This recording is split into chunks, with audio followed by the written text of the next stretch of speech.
Hello guys, welcome to our channel. This is Teja. ప్రస్తుతం మనతో పాటు సీనియర్ జర్నలిస్ట్ దాము బాలాజీ గారు. నమస్తే సార్. సో ఆర్జీవి గారు వ్యూహానికి చాలా ఇబ్బందులు ఎదురయ్యాయి గతంలో. అండ్ ఇప్పుడు ఆయన వ్యూహానికి సెన్సార్ సర్టిఫికేట్ కూడా ఇచ్చేసింది. ఆయన తన ట్విట్టర్ ఎక్స్ అకౌంట్లో కూడా దాన్ని పోస్ట్ చేశారు, bad news for bad guys అని చెప్పేసి. సో మొత్తానికి సినిమా 29వ తేదీన రిలీజ్ అవ్వబోతుంది. సో దాని గురించి మామూలుగా దీని చరిత్ర చెప్పుకుంటే ఆయన వ్యూహం శబ్దం అని 2 పార్ట్లుగా వైఎస్ఆర్ చనిపోయినప్పటి నుంచి స్టార్ట్ అయ్యి జగన్ అధికారంలోకి వచ్చేవరకు ఎలా జరిగింది ఏంటి, ఇప్పటివరకు అధికారంలోకి రావడం, దాని తర్వాత పరిణామాలు, ఇవన్నీ కూడా ఆయన ఈ 2 సినిమాల్లో చెప్తామని ప్లాన్ చేశారు. అదేంటంటే ఎలక్షన్లకు ముందే ఈ 2 సినిమాలు కూడా రిలీజ్ చేయాలనేది తన టార్గెట్. సో అందుకని ఇది నవంబర్ 10న రిలీజ్ చేస్తున్నట్టు అనౌన్స్ చేశాడు వ్యూహం అనేది. వ్యూహం పార్ట్ 2నే శబదం అనమాట. అంటే వ్యూహాలు ఎలా వేశారు చనిపోగానే, ఆ వ్యూహాల్లో భాగంగా జగన్ని ఎలా జైలుకి పంపించారు, దాని తర్వాత జగన్ శబదం చేసి మళ్ళీ అధికారంలోకి వస్తాను నేనని అతను ఎలా అధికారంలోకి వచ్చాడు 2019లో. ఈ ప్రాసెస్ అంతా కూడా ఈ 2 సినిమాల్లో ఆయన చూపిస్తారు. అయితే మామూలుగా ఆర్జీవి బయోపిక్స్ అన్నీ కూడా ఎలా ఉంటాయంటే బేసిక్గా రియల్ యాక్టర్స్ని పోలిన, రియల్ క్యారెక్టర్స్ని పోలిన యాక్టర్స్ని ఆయన వెతికి మరీ పడతాడు. ఈ చంద్రబాబు క్యారెక్టర్ ఫర్ ఎగ్జాంపుల్, అతను ఏదో చిన్న మెస్లో సర్వర్గా ఉండేవాడు. ఆ విజువల్ వచ్చింది. ఆ విజువల్ వచ్చేసరికి ఈయన మొత్తానికి రకరకాలుగా ట్రై చేసి అతను పట్టుకొని అతనికి యాక్టింగ్ ఏమి రాదు, తను సర్వర్ కదా. సో అతనికి ట్రైనింగ్ ఇప్పించి యాక్ట్ చేయించి అతన్ని ఇంకొంత మోడిఫై చేసి కరెక్ట్గా చంద్రబాబుని చూసినట్టే ఉంటుంది. అవును సార్. సో అలాగా నేను కిల్లింగ్ వీరప్పన్కి పనిచేసినప్పుడు కూడా వీరప్పన్ క్యారెక్టర్కి ఆయన చాలామందిని ఇలాగ పిలిపించి ఆడిషన్ చేసి లుక్ టెస్టు, వాళ్ళకి కాస్ట్యూమ్స్ వేసి అన్నీ చూశారు. ఫైనల్గా సందీప్ భరద్వాజ్ అనే అబ్బాయి, అతను ఒక makeup man, Bombay makeup man పంపించాడు అతన్ని వచ్చినప్పుడు నన్ను తర్వాత అజయ్ భూపతి ఉన్నాడుగా, అతను కో డైరెక్టర్, మేమిద్దరమే అతన్ని టెస్ట్ చేసాము. అతను ఆల్రెడీ థియేటర్ యాక్టర్. సో అతను కాస్ట్యూమ్స్ వేసి గన్ ఇచ్చి అన్నీ చేస్తే పర్ఫెక్ట్గా వీరప్పన్లాగా ఉన్నాడు. ఆ మేకప్ అసిస్టెంట్ కూడా వచ్చాడు ముంబై నుంచి, అతను మీసాలు అవన్నీ పెట్టాడు. అప్పటికి వైట్గా ఉండేవాడు అతను. దాంతో అతన్ని నల్లబడమని చెప్తే అతను మంచి మే జూన్ ఎండల్లో తిరిగేవాడు, బాగా ఎండలో ఎక్కువ నిలబడి నలిపోయాడు, ట్యాన్ అయ్యాడు బాగా. అలాగే అతను మార్చారన్నమాట. అలాగా అతన్ని షూట్ చేస్తూ ఉంటే ఆ లోకల్స్ కూడా కర్ణాటకలో ఇతనేంది మళ్ళీ వీరప్పన్ బతికొచ్చాడా అన్నట్టుగా మాట్లాడుకునేవాడు. సో అంతగా వీరప్పన్ లాగా అతను రిజంబులెన్స్ ఉంది. అట్లాగా ప్రతి ఒక్కరిని అలా పట్టుకుంటాడు. ఇప్పుడు కూడా దీంట్లో మానస రాధాకృష్ణ చూస్తే మనకి అచ్చు భారతిని చూసినట్టే ఉంది. వైఎస్ భారతి ఎలా ఉందో ఆ లుక్ అంతా అలాగే ఉంది. ఇక అజ్మల్ ఇంతకు ముందే కూడా జగన్ క్యారెక్టర్ చేశాడు. కమ్మరాజ్యంలో, అదే కడప రాజ్యంలో కడప రెడ్లు, అమ్మరాజ్యం అని మళ్ళీ మార్చారు. కమ్మరాజ్యంలో కడప రెడ్లలో కూడా ఆయన చేశాడు. సో ఓవరాల్గా ఇప్పుడు ఏంటంటే లోకేష్ లాగా, ఇంతకుముందు లోకేష్, ఇప్పుడు లోకేష్ కొంత స్లిమ్ అయ్యాడు, మనిషి గడ్డం పెంచాడు, ఫిట్ అయ్యాడు, ఇవన్నీ మారాడు. కానీ గతంలో లోకేష్ అంటే కొద్దిగా బొద్దుగా ఉండేవాడు. అలాంటి క్యారెక్టర్ని దాంట్లో కూడా పెట్టాడు. ఇప్పుడు కూడా అలాంటి అతన్ని పెట్టాడు దీంట్లో కూడా.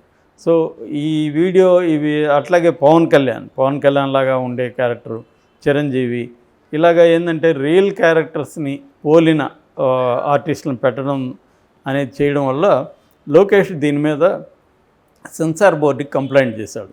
ఇది మమ్మల్ని యాజిటీజ్గా చేసి తీస్తున్నారు, సో మా ప్రైవసీకి ఇది భంగం, కాబట్టి ఈ సినిమాని మీరు సెన్సార్ ఇవ్వకండి అని కంప్లైంట్ చేసినప్పుడు సెన్సార్ బోర్డు మామూలుగా అయితే జనరల్గా సెన్సార్ బోర్డు ఏం చేస్తుందంటే వాళ్ళు సినిమాని చూసి కొన్ని కట్స్ ఇస్తారు.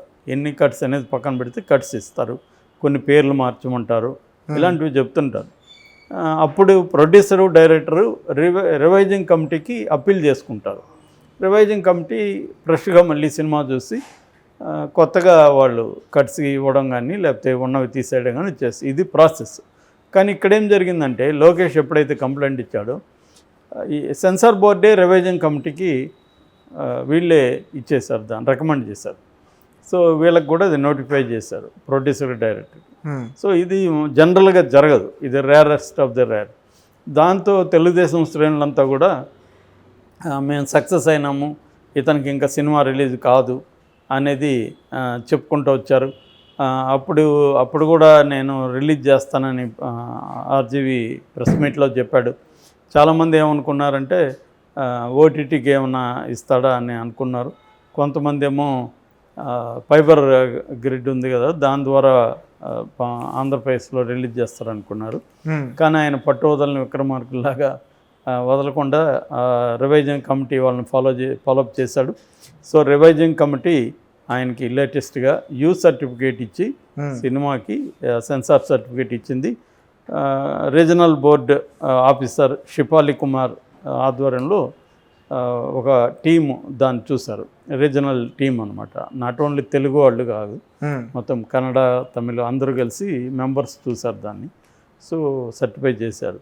అంటే ఏంటంటే క్లియర్గా డిస్క్లైమర్ ఉంటుంది, నిజ జీవితంలో ఎవరినైనా పోలి ఉన్నా కూడా అది యాదృచ్ఛికంగానే ఇంటెన్షనల్ కాదు, నేను ఇంటెన్షనల్గా ఎవరిని కించపరచడానికో వాళ్ళని బదనాం చేయడానికి సినిమా చేయట్లేదు అనేది క్లియర్గా డిస్క్లైమర్ వేస్తారు.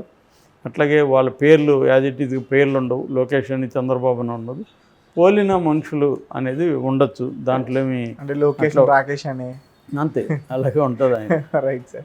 సో కాబట్టి ఆయన ఏంటంటే టెక్నికల్గా ఆయన తప్పించుకోవడానికి ఇది స్కోప్ ఇచ్చింది. నిజానికి బయోపిక్స్ అనేవి ఇంతకుముందు వచ్చాయి. మన్మోహన్ సింగ్ పోలిన అతని మీద తీయలేదా, యాక్సిడెంటల్ ప్రైమ్ మినిస్టర్ అని. మన్మోహన్ సింగ్ లాగే ఉన్నాడు కదా దాంట్లో కూడా. అట్లాగే ఇందిరాగాంధీ మీద ఎమర్జెన్సీ దీనికి ఈమెతో తీస్తున్నారు కదా. అట్లాగే మన జయలలిత మీద సినిమా తీశారు, ఆమెని జయలలితలాగే మార్చారు కదా. సో ఈ రియల్గా లైఫ్లో ఉన్న క్యారెక్టర్స్ని పోలిన ఆర్టిస్టులను పెట్టడం అనేది ఆర్జీవి ఒకడే చేయట్లేదు, ఇండియాలో కానీ వరల్డ్లో కానీ అందరూ చేస్తున్నారు. కాబట్టి అందరికీ పర్మిషన్ ఇచ్చినప్పుడు ఈయనకి ఎందుకు ఇవ్వకూడదు? మేబీ ఇప్పుడు ఒకవేళ లోకేష్ కోర్టుకి వెళ్ళి స్టేజ్ ఇచ్చడానికి ట్రై చేస్తాడనేది కూడా చూడాలి. గతంలో కూడా వాళ్ళు లక్ష్మీ ఎన్టీఆర్ అప్పుడు కూడా ట్రై చేశారు. అలాగే ఇప్పుడు ఈయనైతే ఇప్పుడు 29th అనౌన్స్ చేసి bad news for bad guys అని. మామూలుగా ఈయన ఏం చేస్తుంటాడంటే వాళ్ళని ఇంకా రెచ్చగొడుతూ ఉంటాడు. అట్లాగే మొన్న కూడా 4 రోజుల ముందు కూడా వైఎస్ భారతిరెడ్డి బర్త్డే సందర్భంగా కూడా ఆమె గ్రీటింగ్స్ చెప్తూ real power cannot be given, it must be taken అనేది కూడా ఆయన పెట్టాడు. సో ఇంకా ఆయన రోజు పెడుతూనే ఉన్నాడు, ఈరోజు కూడా ఏదో పెట్టాడు. సో అలాగైందంటే ఆయన రెచ్చగొడుతూ ఉంటాడు, రెచ్చగొట్టి వాళ్ళని కోర్టుకు పోవడం ఏదో ఒకటి. ఎందుకంటే ఆయనకి పబ్లిసిటీ కావాలంటే ఇన్స్టిగేట్ చేస్తుంటాడు. అవతల వాళ్ళు ఎంత ఇన్స్టిగేట్ అయిపోతే అది టీవీ ఛానల్లో కానీ మీడియాలో కానీ సోషల్ మీడియాలో అన్నిట్లో ఇంకా దీని మీదే రచ్చ జరుగుతుంది. దీనివల్ల ఆయనకి ఓపెనింగ్స్ వస్తాయి. రెండోది ఏంటంటే ఆయన పర్పస్ ఎప్పుడైనా కూడా ఆ సినిమా ఆడుతుందో లేదనేది ఆయనకు అనవసరం. సినిమా ఆడకపోయినా ఆయనకేమీ ఫికర్ లేదు. ఆయన ఏం ఆలోచిస్తారంటే ఒక సినిమా పేరుతో జరిగే చర్చ ఉంది కదా, అదే ఆయనకి ఇష్టం, అదే సక్సెస్ అయినట్టుగా నమ్ముతారు ఆయన. చాలామంది కామెంట్లు కూడా కింద ఏమన్నా పెట్టారని, నీ సినిమా అసలు ఒక రోజన్నా ఆడుతుందా, హాఫ్ డే అన్న ఆడుతుందా అని పెట్టారు. ఈవెన్ రఘురామకృష్ణరాజు కూడా మధ్యాహ్నం తర్వాత షో ఉంటే నేను మీసాలు తీసేస్తానని ఏదో చెప్పాడు. కాబట్టి అది ఈయన పట్టించుకోరు. మధ్యాహ్నం తర్వాత ఉందా, ఒక షో ఆడుతుందా అని ఈయనకి అనవసరం. ఈ సినిమా పర్పస్ ఏంటంటే ఈ సినిమా ఒక చర్చని లేవదీయడం, అది ఆయన సక్సెస్ అయిపోతాడు ప్రతి సినిమాలో. ఎందుకంటే ఆయన సినిమాల చుట్టూ జరిగేంత చర్చ ఇంకే సినిమాలకి జరగదు. సో అందుకని ఆయన ఒక ఇంటర్వ్యూలో చెప్పారు, నాది every discussion, every tweet, every post కూడా ఒక సినిమాలాగే. నేను ఒక సినిమా తీస్తున్నా అంటే 1000 సినిమాలు తీస్తున్నట్టు లెక్క అనేది ఆయన క్లియర్గా చెప్పాడు. సో ఆయనకి ఆ క్లారిటీ ఉంటుంది. చాలామంది ఇతను పిచ్చోడా, ఇతను ఎందుకు చేస్తుంటాడు, ఒకరోజు కూడా ఆడదు కదా, ఇవన్నీ చెప్తుంటారు. అది ఆయనకు కూడా తెలుసు. సో ఆయన క్లారిటీగా ఏంటంటే ఈ సినిమా తీయడం ద్వారా చర్చని రేకెత్తించడం, తన అభిప్రాయాల్ని జనంలోకి తీసుకెళ్ళడం, తన పర్సెప్షను అంటే ట్రూత్ అనేది ఏదనే దానికి కూడా ఆయన డెఫినేషన్ ఏమంటే ట్రూత్ అనేది అల్టిమేట్గా ఆబ్జెక్టివ్గా ట్రూత్ అనేది ఏమి ఉండదు, పర్సెప్షనే ఉంటుంది, ఎవరి వ్యూ ఉంటుంది. సో నా వ్యూ నేను చెప్తున్నాను, నా పర్సెప్షన్ నేను చెప్తున్నాను. నువ్వు దీన్ని వ్యతిరేకించేటుకుంటే నీ వ్యూ నువ్వు సినిమా తీసుకోవచ్చు, నో ప్రాబ్లం. ఇప్పుడు అలాగే జరిగిందా అంటే అలాగే జరిగిందా అనేది ఎవడు చెప్పాలి? కాబట్టి అది ఒక సంఘటన జరిగితే దాన్ని నాలుగు రకాలుగా బయటకు వచ్చి చెప్తారు. అంటే ఏంటి, ఎవరి వెర్షన్ వాళ్ళదన్నమాట, వెర్షన్ ఆఫ్ ద ఫ్యాక్ట్ అది. సో నా వెర్షన్ ఆఫ్ ద ఫ్యాక్ట్ నేను చెప్తాననేది ఆయన అంటున్నాడు. ఇప్పుడు నిజానికి తెలుగుదేశం వైపు నుంచి కూడా కొన్ని సినిమాలు తీస్తున్నారు. జగన్కి యాంటీగా కూడా వాళ్ళు కూడా ట్రై చేస్తున్నారు, అవి కూడా వచ్చే అవకాశాలు ఉన్నాయి. ఈవెన్ జనసేన వాళ్ళు కూడా జగన్కి యాంటీగా, ఆర్జీవికి యాంటీగా కూడా సినిమాలు తీస్తున్నారని చెప్తున్నారు. ఏదేమైనా ఈ ఆంధ్రప్రదేశ్ ఎన్నికల్లో అనేవి ఎంటర్టైనింగ్గా ఉంటాయి వీటన్నిటి వల్ల. Okay sir, thank you so much.